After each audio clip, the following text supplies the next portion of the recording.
Hello friends, GK गुरुजी अड्डा की YouTube platform पे मैं शैलेश आप सभी का हार्दिक स्वागत करता हूं। प्यारे साथियों, आप सभी को पता होगा सीटेट का एग्ज़ाम 7 जुलाई को है। उसी को ध्यान में रखते हुए आपकी क्लास 6 की जो पॉलिटी है उससे संबंधित जितने भी एमसीक्यू हो सकते हैं वो आपको इस वीडियो में मिल जाएंगे। ठीक है, जो आपका क्वेश्चन का तरीका है, सबसे पहले आसान क्वेश्चन रखे गए हैं, उसके बाद क्वेश्चन का लेवल जो है वो कठिन कर दिया गया है। तो आप जितना लास्ट तक देखेंगे क्वेश्चन का आंसर आपको उतना ही कठिन मिलेगा। चैनल पर नए हैं तो सब्सक्राइब कर लीजिए, वीडियो को लाइक और शेयर कर दीजिएगा। चलिए चलते हैं अपने पहले क्वेश्चन पर और पहले क्वेश्चन का राइट जवाब देखते हैं क्या होगा। पहला क्वेश्चन कह रहा है विविधता को और क्या कहते हैं। आपको जवाब देना है असमानता कहते हैं, एकता कहते हैं। विविधता का मतलब एकता नहीं हो सकता है, एक समान नहीं हो सकता है, इनमें से कोई नहीं गलत है। असमानता होती है, ठीक है, किसके आधार पर होती है तो ये भी समझते चलिएगा। भाषा के आधार पर हो सकती है, लिंग के आधार पर हो सकती है, जाति के आधार पर हो सकती है। ठीक है, जो आपकी विविधता है वो भाषा, लिंग, जाति, संस्कृति, इन तमाम चीज़ों के आधार पर देखने को मिलती है। चलते हैं क्वेश्चन नंबर 2 पर और क्वेश्चन नंबर 2 का राइट जवाब देखते हैं क्या होगा। कह रहा है बौद्ध धर्म लद्दाख के रास्ते कहाँ पहुँचा। इसका जवाब मैं आपको दे देता हूँ, इसका जवाब होगा तिब्बत। कहाँ पहुँचा था? तिब्बत पहुंचा था। तो इसका दूसरा जवाब क्या हो जाएगा? तिब्बत हो जाएगा। सी आपका राइट जवाब हो जाएगा। चलते हैं क्वेश्चन नंबर 3 पर। कह रहा है तिब्बत के लोग किस धर्म के अनुयायी हैं। बौद्ध धर्म के हैं, गलत है। इस्लाम धर्म के हैं, गलत है। बौद्ध व इस्लाम दोनों धर्मों के अनुयायी जो हैं वो आपको तिब्बत में देखने को मिलते हैं।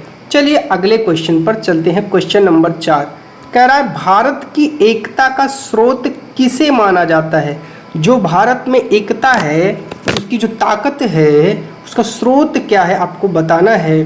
तो जो विविधता या अनेकता है इसे ही क्या माना जाता है? भारत की ताकत माना जाता है। हमारे यहाँ कथन लिखा गया है विविधता में एकता, अर्थात विविधता होते हुए भी हम में एकता है, इसीलिए हमारा क्या हो जाएगा? पहला राइट जवाब हो जाएगा। क्वेश्चन नंबर 5 पर चलते हैं। 5 क्या कह रहा है? ओणम एक विशेष आकर्षण क्या है। जो ओणम है वहाँ का एक विशेष आकर्षण क्या होता है? तो नाव की प्रतियोगिता जो होती है ओणम की, वो विशेष आकर्षणीय होती है। ठीक है, बहुत फेमस है। क्वेश्चन अगला 6वें पर चलते हैं। ठीक है, अब देखिए यहाँ से लेवल थोड़ा आपको धीरे धीरे से कठिन देखने को मिलेंगे। लद्दाख से संबंधित निम्नलिखित कथनों पर विचार कीजिए। लद्दाख, ठीक है, बात को समझते चलिएगा। एक बार मैं आपको पहले ऑप्शन भी दिखा दे रहा हूँ। ठीक है, चलिए अब मैं आपको क्वेश्चन बता रहा हूँ। अगर आपको हमसे पहले आंसर देना होगा तो कमेंट कर दीजिएगा। लद्दाख से संबंधित निम्नलिखित कथनों पर विचार कीजिए। लद्दाख जम्मू कश्मीर के पूर्वी हिस्से में पहाड़ियों में बसा एक रेगिस्तानी इलाका है। यहाँ बिल्कुल भी बारिश नहीं होती है। बिल्कुल सत्य है, इसमें कोई गलती नहीं है। यहाँ के लोग खास तरह की बकरी पालते हैं जिससे हमें पश्मीना ऊन प्राप्त होता है। बिल्कुल सही है, इसी से पश्मीना शाल बनती है, याद रखिएगा, जो बहुत फेमस है। तो पश्मीना शाल कहाँ, किस ऊन से बनती है? पश्मीना से। ठीक है, चलिए तो आपका राइट जवाब क्या हो जाएगा 6वें का? केवल एक, केवल दो, केवल मतलब एक और दो दोनों होगा, केवल एक, केवल दो नहीं होगा। क्वेश्चन नंबर 7 पर चलते हैं। कह रहा है, आइए 7 क्या कह रहा है? केरल में निम्न में से किन मसालों की विशेषता है। देखिए केरल को एक जो है मसालों का हब कहा जाता है। ठीक है, यहाँ इसी केरल में मसालों को ही देखने के लिए क्या आए थे? पुर्तगाली, डच, अंग्रेज, फ्रांसीसी, तमाम तरह के जो यूरोपियन कंट्री के लोग हैं वो इधर आकर्षित हुए थे।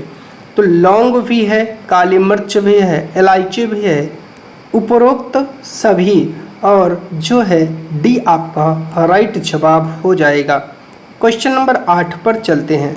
लद्दाख में पाली जाने वाली भेड़ से मिलने वाली ऊन से कौन सी जो है साल बनती है, यहाँ लिख लीजिएगा, ठीक है, मिस हो गया है। कौन सी साल बनती है, तो पश्मीना साल बनती है, याद रखिएगा। क्वेश्चन नंबर 9 पर चलते हैं। लद्दाख जम्मू कश्मीर के किस हिस्से में बसा हुआ है? 9वें का आपको राइट जवाब देना है। तो लद्दाख जम्मू एंड कश्मीर के पूर्वी हिस्से में बसा हुआ है। ये है आपका मैप, यहाँ है आपका जम्मू एंड कश्मीर, ठीक है, यहाँ है जम्मू एंड कश्मीर, और ये हिस्सा है आपका ये वाला, यही है लद्दाख का। किसका है? लद्दाख का हिस्सा है, याद रखिएगा। चलते हैं अगले क्वेश्चन पर। 10वां क्या कह रहा है? उस धर्म का क्या नाम है जो लद्दाख से होते हुए तिब्बत पहुंचा था? बौद्ध धर्म उसका नाम है, याद रखिएगा, ठीक है। 11वें पर चलते हैं और 11वें का राइट जवाब देखते हैं। लद्दाख के लोग क्या खाते हैं? मक्खन भी खाते हैं, चीज़ भी खाते हैं, मांस भी खाते हैं, तो डी आपका राइट जवाब हो जाएगा। अगला है, लद्दाख के लोगों का इस्लाम धर्म से परिचय करीब कितने वर्ष पूर्व हुआ था? तो लगभग 400 साल पहले जो है वो इस्लाम धर्म से इनका परिचय हुआ था, याद रखिएगा। 13 पर चलते हैं। देखिए 13 आपका थोड़ा सा कठिन है, ठीक है। चलिए ऑप्शन दिखा दिया, अब आइए क्वेश्चन पर चलते हैं। आप लोग पहले भी आंसर देना चाहें तो कमेंट कर सकते हैं। चलिए, कह रहा है केरल के संदर्भ में नीचे दिए गए कथनों पर विचार कीजिए। भारत में ईसाई धर्म की शुरुआत केरल से हुई, बिल्कुल ठीक है। केरल आपको पता है कहाँ है? देखिए ये है आपका, मैं आपको दिखा देता हूँ मैप में, ये वाला हिस्सा जो एकदम नीचे है, नीचे यही हिस्सा है केरल। क्या है? केरल है, ठीक है। तो भारत में ईसाई धर्म की शुरुआत केरल से हुई, ठीक है। केरल की ज़मीन चावल की कृषि के लिए अत्यंत उपयोगी है, बिल्कुल ठीक है। क्यों है? इसको पानी ज़्यादा चाहिए, समुद्र के किनारे बसा है तो पानी की पर्याप्त मात्रा यहाँ होती है। ओणम केरल में मनाया जाने वाला त्यौहार है, ये भी सही है। तो आपका ओणम में होता क्या है? नाव प्रतियोगिता होती है, याद रखिएगा। तो सारे के सारे सही हैं, तो आपका राइट जवाब क्या हो जाएगा? डी हो जाएगा। चलते हैं अगले क्वेश्चन पर। कह रहा क्वेश्चन नंबर 14, केरल और लद्दाख किस तरह से भिन्न हैं, अलग हैं, दोनों में क्या अंतर है? आपको 14 का राइट जवाब देना है। देखिए केरल और लद्दाख आपका किस तरह से भिन्न हैं, जल्दी से इसका आंसर मैं चाहता हूँ सब भाई बंधु दें, ठीक है, जल्दी से। इसका राइट जवाब होगा भौगोलिक विशेषताएं। देखिए मैं आपको मैप में समझाता हूँ, ये है आपका मैप, ठीक है। चलिए अब इस मैप में समझने का प्रयास करिए। यहाँ पे है आपका लद्दाख, यहाँ पे है आपका केरल। जो लद्दाख है इसके पास हिमालय है, ये हिमालय से घिरा है, इसकी जलवायु ठंडी है। जबकि जो केरल है ये हिंद महासागर और अरब सागर के नज़दीक में है, इसलिए इसकी जलवायु गर्म और आर्द्र है, ठीक है ना। तो ये है आपका दोनों में भौगोलिक डिफरेंस। चलते हैं अगले क्वेश्चन पर, 15 पर। कह रहा है अनेकता में एकता का विचार किसने दिया था? ये आपको जवाब देना है 15 का। तो ये जवाहरलाल नेहरू ने दिया था अनेकता में एकता का विचार, याद रखिएगा, इम्पॉर्टेंट है। दलितों को सरकार द्वारा कौन से वर्ग में रखा गया है? जो दलित हैं उनको अनुसूचित जाति में रखा गया है, याद रखिएगा, जो दलित हैं, ठीक है। अगला क्वेश्चन है रूढ़िवादी से आप क्या समझते हैं? 17 का राइट जवाब देना है। लोगों को एक छवि के माध्यम से अपने दिमाग में कॉन्सेप्ट बना करके रख लेना, यही है आपका रूढ़िवादी, ठीक है। चलिए 18 नंबर पर चलते हैं। कह रहा है किन कारणों से लोगों में भेदभाव किया जाता है? भेदभाव करने के पीछे कारण क्या है? तो तो धर्म के आधार पर भी होता है, जाति के आधार पर होता है, काम के आधार पर होता है, यहाँ और जानिएगा लिंग के आधार पर होता है, ठीक है, भाषा के आधार पर होता है, याद रखिएगा। तो उपरोक्त तो सभी हो जाएगा, जन्म के आधार पर भी होता है, ये भी आपको याद रखना है, ठीक है। चलिए, विश्व में प्रमुख धर्मों की संख्या कितनी है? तो 8 प्रमुख धर्म हैं, याद रखिएगा, ठीक है, जिसमें 4 सबसे ज़्यादा फेमस है, हिंदू, मुस्लिम, सिख, ईसाई। भारत में कितनी भाषाएं बोली जाती हैं? ये आपको जवाब देना है। 1660 के आसपास भाषाएं भारत में बोली जाती हैं, याद रखिएगा। अगला क्वेश्चन है, संविधान में कहा गया कि सरकार सभी धर्मों को बराबर मानेगी, यह किस बात की ओर संकेत करता है? यह संकेत करता है कि भारत एक धर्मनिरपेक्ष देश है। धर्मनिरपेक्ष का मतलब होता है जो राज्य है या जो सरकार है इसका अपना कोई खास धर्म नहीं होगा, अर्थात सभी धर्मों को बराबर मान्यता देगा राज्य। चलिए, अगला क्वेश्चन है, भारतीय संविधान के पिता के रूप में कौन जाना जाता है? डॉक्टर भीमराव अंबेडकर को संविधान के पिता के रूप में जाना जाता है, याद रखिएगा। क्वेश्चन नंबर 23 कह रहा है, अधिकतर पूर्वाग्रह कैसे होते हैं? तो वो नकारात्मक होते हैं। जो पूर्वाग्रह होते हैं, पूर्वाग्रह का मतलब किसी के बारे में पहले से ही धारणा बना लेना, वो नकारात्मक होते हैं। 24 पर चलते हैं, कह रहा निम्नलिखित कथनों पर विचार कीजिए और 24 का राइट जवाब आपको देना है, ठीक है। चलिए, तो 24 का आपको राइट जवाब देना है।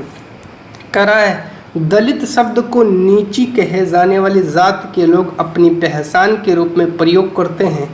दलित का शाब्दिक अर्थ दबा कर रखा गया, कुचला गया, बिल्कुल सही है। सरकार दलित लोगों को अनुसूचित जनजाति के वर्ग में रखती है, ये गलत है। देखिए, जनजाति में नहीं रखती है, अनुसूचित जाति में रखती है। अगर जन हट जाए तब सही है, लेकिन जन लिखा है तो गलत है, इसलिए इसका राइट जवाब केवल 1 होगा, याद रखिएगा। अगला है, भारतीय संविधान का मसौदा, इसी को प्रारूप भी कहा जाता है, इसी को ड्राफ्ट भी कहा जाता है, कुछ भी लिखा मिल जाएगा। तो कौन तैयार किया था? तो डॉक्टर भीमराव अंबेडकर ने, याद रखिएगा। किसने तैयार किया था? डॉक्टर भीमराव अंबेडकर ने। 26 कह रहा है, केरल के स्कूलों में महिला शिक्षक कितने प्रतिशत है? आपको इसका जवाब देना है। 60% महिला शिक्षकों का आंकड़ा है, याद रखिएगा। वर्तमान में विकलांग बच्चों के लिए प्रयोग किया जाने वाला शब्द कौन सा है? 27 का राइट जवाब दीजिए। खास जरूरत वाले बच्चे, याद रखिएगा, ये वर्तमान में यूज़ किया जाने वाला शब्द है। अगला क्वेश्चन है, पूर्वाग्रह आधारित हो सकता है किस पर? 28 का राइट जवाब दीजिए।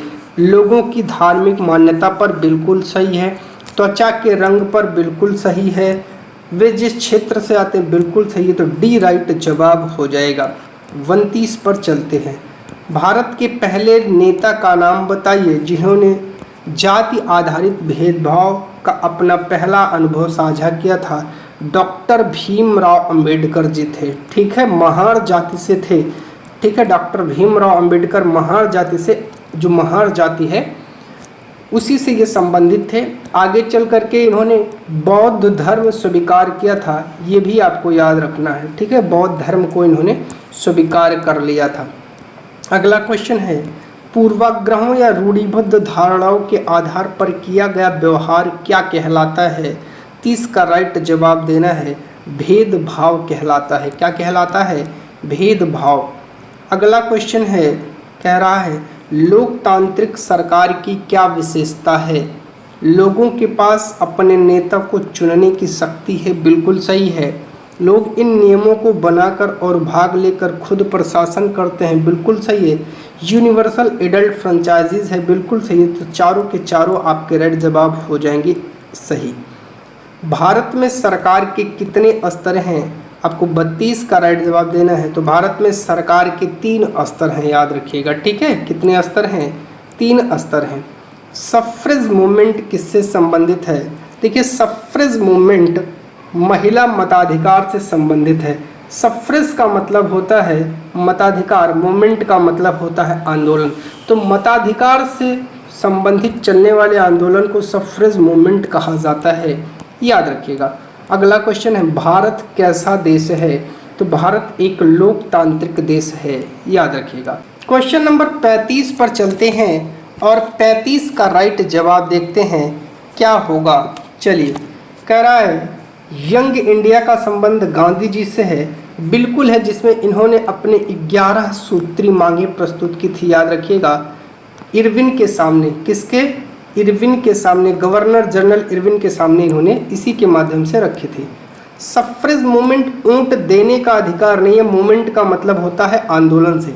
इंग्लैंड में औरतों को ऊंट देने का अधिकार 20 में मिला था, ये भी गलत है। तो आपका केवल और केवल पहला सही है, तो सी राइट जवाब हो जाएगा। अगला क्वेश्चन है, मैं यह विचार सहन नहीं कर सकता कि जिस आदमी के पास संपत्ति हो वह वोट दे सकता है। ये कथन किसका है? तो ये महात्मा गांधी जी का कथन है, याद रखिएगा। अगला क्वेश्चन है, 37 का आपको राइट जवाब देना है। चलिए ऑप्शन भी देख लीजिए और 37 का राइट जवाब दीजिए। कह रहा है लोकतंत्र का मूलभूत विचार है कि लोगों को नियमों को बनाने में भागीदार बनाकर खुद शासन करें। ठीक है, प्रतिनिधि लोकतंत्र में लोगों की सीधी भागीदारी नहीं हो सकती है, गलत है। क्यों नहीं हो सकती है? तो पहला आपका राइट जवाब हो जाएगा। चलते हैं अगले क्वेश्चन पर। अगले क्वेश्चन का राइट जवाब देखते हैं क्या होगा। कह रहा है सार्वभौमिक वयस्क मताधिकार से क्या तात्पर्य है? 38 का राइट जवाब दीजिए। तो किसी भी देश में सभी वयस्कों को मतदान करने की अनुमति ही क्या है? सार्वभौमिक वयस्क मताधिकार है। ठीक है, चलिए अगला क्वेश्चन है, कावेरी नदी पर तमिलनाडु में कौन सा बांध बंधा है या बना है? ठीक है, जो कावेरी नदी है तमिलनाडु में है, उस पर कौन सा बांध बना है? 39 का राइट जवाब दीजिए। मैटूर बांध है। कौन सा है? मैटूर बांध है, याद रखिएगा। 40 क्या कह रहा है, आइए देख लेते हैं और 40 का राइट जवाब देख लेते हैं। पहले ऑप्शन भी देख लीजिए, अब चलते हैं क्वेश्चन पे। कह रहा है कर्नाटक का कृष्णा राजा सागर बांध बेंगलुरु शहर की ज़रूरतों को पूरा करने के साथ कई जिलों में सिंचाई के काम आता है, याद रखिएगा। ठीक है, तमिलनाडु का मैटूर बांध कावेरी नदी पर बना, जो तमिलनाडु के डेल्टाई क्षेत्र में सिंचाई के काम आता है। दोनों सही हैं, तो 1 और 2 आपके दोनों सही हैं। सी आपका राइट जवाब हो जाएगा। अगले क्वेश्चन पर चलते हैं। क्वेश्चन नंबर 41 पर चलते हैं और 41 का राइट जवाब आपको देना है। कह रहा अफ्रीकी राष्ट्रीय कांग्रेस के नेता नेल्सन मंडेला ने रंगभेद के खिलाफ बहुत लंबा संघर्ष किया, बिल्कुल सही है। ठीक है, अगला क्या कह रहा है? अगला कह रहा अफ्रीका में 1992 में रंगभेद की नीति को खत्म किया जा सका, गलत है। 1992 में नहीं, 1994 में खत्म किया गया था। तो केवल और केवल आपका पहला सही है, तो 41 का राइट जवाब क्या हो जाएगा? अच्छा, गलत पूछा है तो ये सही है, पहला सही है, तो केवल और केवल दूसरा गलत है भाई आपका, केवल दूसरा गलत है, बी राइट जवाब हो जाएगा। अगला क्वेश्चन कह रहा है 42 का आपको राइट जवाब देना है। देख लीजिए, ऑप्शन भी देख लीजिए। चलते हैं क्वेश्चन पर। कह रहा है सड़कों, नालियों, स्कूल, पानी के स्रोतों, अन्य सार्वजनिक उपयोग के भवनों का निर्माण, रख रखाव करना।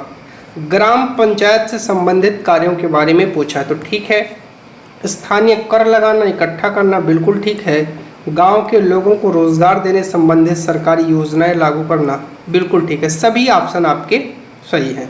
अगला क्वेश्चन 43 पर चलते हैं। 43 का राइट जवाब आपको देना है, क्या होगा? ऑप्शन देख लीजिए।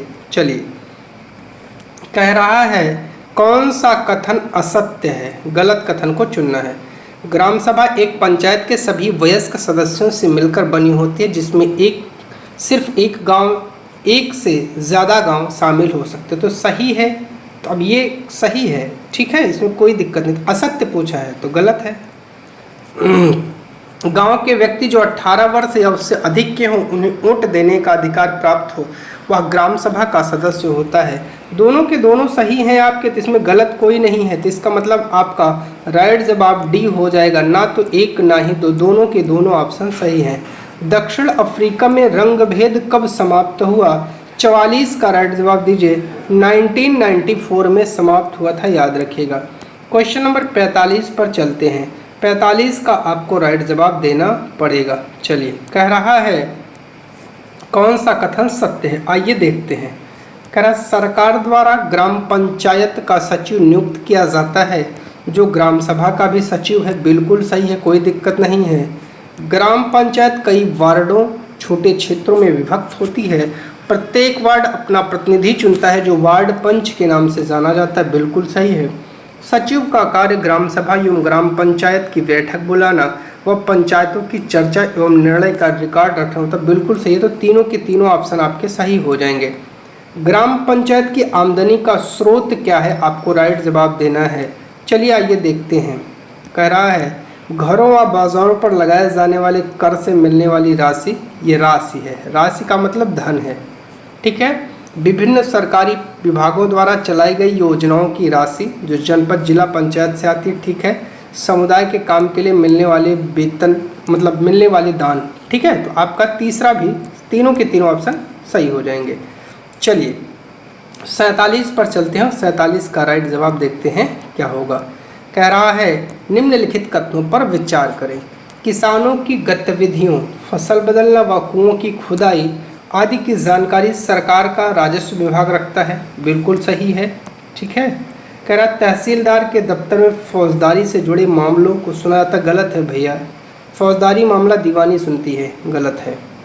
अगला कौन सा है, ठीक है। चलिए इसमें केवल और केवल आपका पहला राइट जवाब हो जाएगा। तो कौन सा कथन सत्य है, तो सत्य केवल एक है। अगला क्वेश्चन कह रहा है 48 पर चलते हैं और 48 का राइट जवाब आपको देना है। चलिए, कह रहा है कि हिंदू उत्तराधिकार संशोधन अधिनियम 2005 के संदर्भ में कथन पर विचार कीजिए। यह पूछ ले कब आया था, तो याद रखिएगा 2005 में। इसके अनुसार पैतृक संपत्ति में बेटे बेटियों उसकी मां को बराबर का हक मिलेगा, ठीक है। आगे देख लेते क्या पूछा है। कौन सा कथन सत्य नहीं है, मतलब जो गलत है उसको बताना है। तो ये तो आपका सही है भैया, इसमें सबको मिलेगा। आगे देखते हैं दूसरा। इस कानून को भिन्न भिन्न राज्यों ने अपने यहाँ के नियमों के अनुसार अपनाया है, ये गलत है। सबने एक समान अपनाया है, तो आपका दूसरा क्या हो जाएगा, दूसरा गलत हो जाएगा। अगला क्वेश्चन है पटवारी से संबंधित काम क्या होता है, आपको जवाब देना है। चलिए, उपरोक्त में कौन सा कथन सत्य है। जमीन को नापना, उसका रिकॉर्ड रखना पटवारी का मुख्य कार्य है, ठीक है। खेत नापने के लिए कई जगहों पर पटवारी एक लंबी लोहे की जंजीर का इस्तेमाल करते हैं, जिसे जरीब कहते हैं। बिल्कुल सही है। अगला है पटवारी किसानों से भूमि कर भी इकट्ठा करता है, जो सरकार को अपने क्षेत्र में उगने वाली फसल की जानकारी देता है, ठीक है। प्रत्येक पटवारी एक ही गांव के लिए जिम्मेदार होता है। प्रत्येक पटवारी एक ही गांव के लिए जिम्मेदार होता है, ये गलत है। तो केवल 3 आपके सही हैं। तो कौन सा राइट जवाब हो जाएगा, पहला, दूसरा और तीसरा, ठीक है। चलिए अगला क्वेश्चन चलते हैं। 50 का राइट जवाब क्या होगा, आइए देखते हैं। कह रहा है हिंदू अधिनियम धारा 2005 के अनुसार पिता के मृत्यु के बाद जमीन में बराबर हिस्सा किसको मिलता है, तो वो बेटों को भी मिलेगा, बेटियों को भी, उसकी पत्नी को भी। डी आपका राइट जवाब हो जाएगा। अगला क्वेश्चन है निम्नलिखित करों पर विचार कीजिए और 51 का राइट जवाब दीजिए। ऑप्शन क्या दिया है ये देख लेते हैं। चलिए 51 का राइट जवाब देना है। ऑप्शन क्या दिया है, चलिए नगर निगम की आय के स्रोत पर आपको बताना है। नगर निगम तो संपत्ति कर है, पानी व अन्य सुविधाओं पर कर है, शिक्षा कर है, मनोरंजन कर है। तो ठीक है, आपके चारों के चारों राइट जवाब हो जाएंगे। डी ऑप्शन सही हो जाएगा। 3 शहरी स्थानीय स्वशासन हैं। 52 का आपको राइट जवाब देना है। चलिए 52 पर चलते हैं। चलिए ग्राम सभा शहर में नहीं होती है भैया। चलिए ग्राम सभा शहर में नहीं होती है तो गलत है। ग्राम पंचायत ग्राम सभा नहीं है तो गलत हो जाएगा। ग्राम पंचायत नहीं हो तो फिर नगर पंचायत, नगर पालिका, नगर निगम। डी आपका राइट जवाब हो जाएगा। अगला क्वेश्चन है 53 और 53 का राइट जवाब आपको देना है। क्या होगा, चलिए करा कौन सा कथन सत्य है बताइए। बड़े नगरों का प्रशासन चलाने वाले संस्थान को नगर निगम कहते हैं व छोटे कस्बों का प्रशासन नगरपालिका चलाती है। ठीक है। आयुक्त और प्रशासनिक कर्मचारियों की सरकार द्वारा नियुक्ति की जाती है, जबकि पार्षद निर्वाचित होते हैं। ठीक है। पार्षद व पार्षदों की सममित विभिन्न सहकारी या सरकारी या शहरी मुद्दों पर निर्णय लेने का काम करते हैं, जबकि उन्हें लागू करने का काम आयुक्त व प्रशासनिक अधिकारी करते हैं। चारों के चारों ऑप्शन आपके सही हो जाएंगे। अगला है 54 का राइट जवाब देना है। चलिए 54 का राइट जवाब दीजिए। कह रहा है कि कौन सा युग्म सही सुमेलित है। पुरुपेट तमिलनाडु का एक गांव है। ठीक है। चखेसंग समुदाय नागालैंड की एक जनजाति है। ठीक है। ठीक है। केटरमैन मछुआरों की एक छोटी नाव है जो कलपट्टू तमिलनाडु में है। ठीक है। आपके सारे के सारे आंसर सही है। अगले क्वेश्चन पर चलते हैं 55 पर। कह रहा है कैटरमैन क्या है। मछुआरों की एक छोटी नाव है। इसी के साथ आपका ये टॉपिक कंप्लीट हो जाता है। प्यारे साथियों, चैनल पर नए हैं तो सब्सक्राइब कर लीजिएगा, वीडियो को लाइक कर लीजिएगा, अपने दोस्तों तक शेयर कर दीजिएगा। बहुत बहुत धन्यवाद प्यारे साथियों।